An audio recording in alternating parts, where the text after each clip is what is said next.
Hello, my YouTube family. I welcome you all to your very own channel Next Gen Teachers. हम कर रहे हैं pedagogy of SST की तैयारी BEd first year. पिछली दो वीडियोस में हमने इम्पॉर्टेंट क्वेश्चंस किए, question number 1 and question number 2। आज मैं लेकर के आई हूँ एक और इम्पॉर्टेंट लॉन्ग क्वेश्चन नंबर 3। आज का जो हमारा क्वेश्चन है वो है what are behavioural objectives, explain measures approach. तो बिहेवियरल ऑब्जेक्टिव्स क्या होते हैं और मेजर की क्या अप्रोच है इसके ऊपर, उसे एक्सप्लेन करना है। तो इंट्रोडक्शन में कि बिहेवियरल ऑब्जेक्टिव्स होते क्या हैं। बेसिकली बिहेवियरल ऑब्जेक्टिव्स वो होते हैं जो टीचर पहले ही डिसाइड कर लेती है क्लासरूम में जाने से पहले कि मैं जब बच्चों को कोई सर्टेन टॉपिक पढ़ाऊंगी या कंटेंट पढ़ाऊंगी तो बच्चों को उसके लास्ट तक जो है क्या समझ में आना चाहिए। टीचर की एक एक्सपेक्टेशन होती है कि मैंने अगर बच्चों को आज एक टॉपिक पढ़ाया है तो बच्चों को वो टॉपिक बिल्कुल क्लियर होना चाहिए।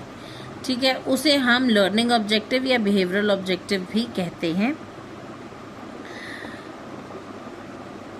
इंट्रोडक्शन में behavioural objectives are statements describing expected observable changes in learners behaviour after instruction. तो बिहेवियरल ऑब्जेक्टिव्स क्या है, एक तरीके का स्टेटमेंट है जो कि एक्सपेक्टेड स्टेटमेंट है, जो कि ऑब्जर्व करता है कि लर्नर के बिहेवियर में क्या चेंज आया है आफ्टर द इंस्ट्रक्शन। यानी कि after the class, after the teaching learning process, learner के अंदर जो बिहेवियरल चेंज आया है उसे हम बिहेवियरल ऑब्जेक्टिव कहते हैं। They are specific, measurable and learner centred.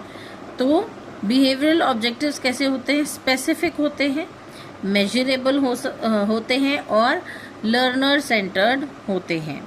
Meaning a behavioural objective clearly states what a student will be able to do after completing a lesson. तो बिहेवियरल ऑब्जेक्टिव जो है वो स्पेसिफिकली ये बताता है कि बच्चा जो है आफ्टर अ लेसन क्या कर सकता है, यानी कि उसको क्या क्या चीज़ों की नॉलेज होनी चाहिए। सो कैरेक्टरिस्टिक्स है इसके, एक तो वो स्पेसिफिक होना चाहिए, ऑब्जर्वेबल होना चाहिए, मेजरेबल होना चाहिए, स्टूडेंट सेंटर्ड होना चाहिए और अचीवमेंट ओरिएंटेड होना चाहिए। तो बिहेवियरल ऑब्जेक्टिव जो है वो स्पेसिफिक होना चाहिए कि मैंने ये बता दिया एक पॉइंट कि ये तो आना ही चाहिए, तो स्पेसिफिक होना चाहिए। ऑब्जर्वेबल होना चाहिए कि टीचर ऑब्जर्व कर सके कि हाँ बच्चे को ये चीज़ समझ आ गई। मेजरेबल होना चाहिए कि टीचर को ये पता चल जाए कि कितना ही आया है। कि फॉर एग्जांपल अगर मैं आपको कहूँ कि आप 6 फंडामेंटल राइट्स लिखिए, तो अगर आपने उसके अंदर 6 के 6 लिख दिए तो मैं समझ जाऊँगी कि आपको 100% समझ आ गया है। अगर आप एक मिस कर जाते हैं तो मैं समझूंगी कि 90% आ गया है। तो इस तरीके से जो है आप मेजर कर सकते हैं बिहेवियरल ऑब्जेक्टिव को। स्टूडेंट सेंटर्ड होना चाहिए कि बच्चे के अकॉर्डिंगली, बच्चे के इंटरेस्ट और नीड के अकॉर्डिंगली जो है लेसन जब पढ़ाया जाए तब बच्चा जो है वो अच्छा रिस्पॉन्ड दे सकता है।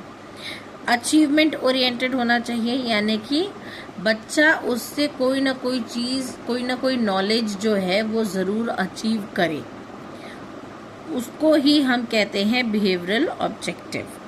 Now मेगर्स approach, Robert F megger proposed that every behavioral objective should contain 3 components।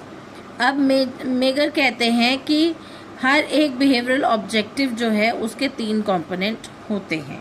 पहला है performance, what learner will do, कि लर्नर जो है, बच्चा जो है वो क्या करेगा। सेकंड है condition, condition under which performance occurs, कि किस कंडीशन में वो बच्चा परफॉर्म करेगा। पहला है परफॉर्मेंस, जो कि बच्चा क्या परफॉर्म करेगा या कैसे परफॉर्म करेगा, और कंडीशन है कि बच्चा किस सर्कमस्टांसेस में वो चीज़ को परफॉर्म करेगा।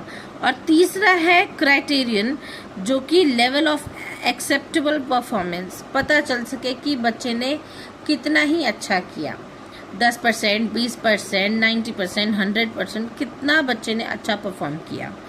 राइट, इसके आगे है मेरिट्स, क्लैरिटी इन टीचिंग। अब बिहेवियरल ऑब्जेक्टिव्स पहले ही टीचर जब प्लान करती है तो प्लान करके रखती है, तो उसके लिए उसके क्या फ़ायदे हैं कि एक तो टीचिंग के अंदर क्लैरिटी आ जाती है, लेसन प्लानिंग बेटर बन जाता है, इफ़ेक्टिव एवेल्युएशन हो जाती है, ये लर्नर सेंटर्ड होता है क्योंकि इसमें टीचर सिर्फ अपने ही सिर्फ लेक्चर बेस्ड ही नहीं पढ़ाती बल्कि अलग अलग टेक्निक्स के साथ, अलग अलग मेथड्स के साथ, अलग अलग टीचिंग एड्स के साथ पढ़ाती है।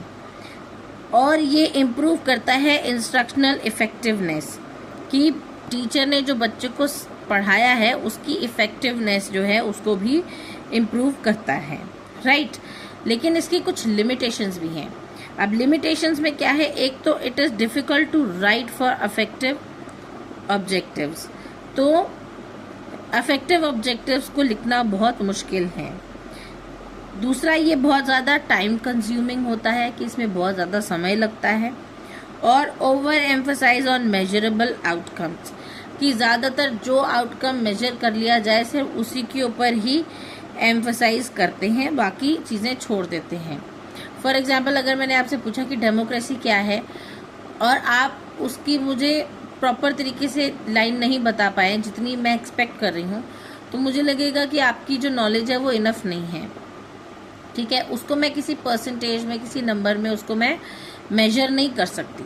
लेकिन अगर मैं आपसे कहूँ कि 6 फंडामेंटल राइट्स लिखूँ और आपने 6 के 6 लिख दिए या 5 लिख दिए या 4 लिख दिए, तो मैं मेजर कर पाऊंगी कि आपको कितने फंडामेंटल राइट्स आते हैं, ठीक है। उसको हम कहते हैं कि मेजरेबल आउटकम जो है उसके ऊपर ज़्यादा एम्फसाइज करते हैं।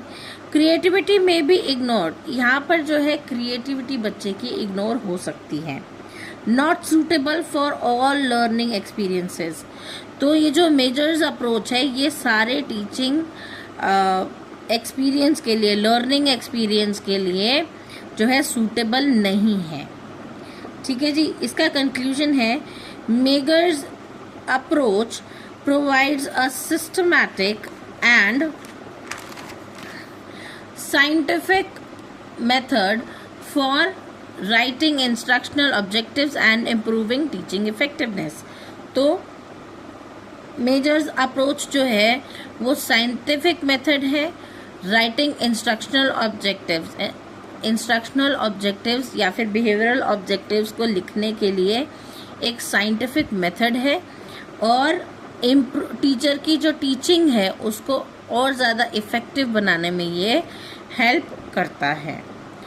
तो ये था आज का टॉपिक, मेजर्स अप्रोच और बिहेवियरल ऑब्जेक्टिव्स। आई होप आपको समझ आया होगा। अगर आपको मेरी वीडियोस अच्छी लगती हैं तो please do like, share it with your friends. अच्छे कमेंट्स करके मुझे मोटिवेट करना ना भूलें, क्योंकि बहुत मेहनत लगती है वीडियो बनाने में।